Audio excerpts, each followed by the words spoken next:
Time is up. Exchange with your seatmate. Ano? Dito mag-exchange. Ikay check sa imuhang notebook. Na dinhi matest ang imuhang honesty karon. Pwede ko nimo tikasan man. Pwede nimo ilaro ng imuhang classmate. Pero di nimo maila di mo gagalingon. Kung ilisa na nimo yung answer din na, niangkon kang tikasan ka. So you check your own answer. Kung check, butang check. Kung wrong, butang wrong, then ibutang ang sakto nga answer. Nakasabot?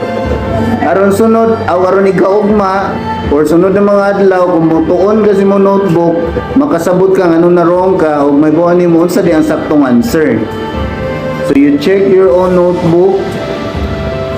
Kung balikon, this is also a test of your honesty. So kung check, kung wrong, dayon, butangi og saktong answer kung wrong.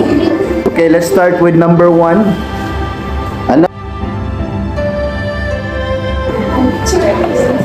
Okay, count your scores. Ang balikon, kung wrong imong answer, isuwat ang saktong answer sa kilid sa imong answer ha.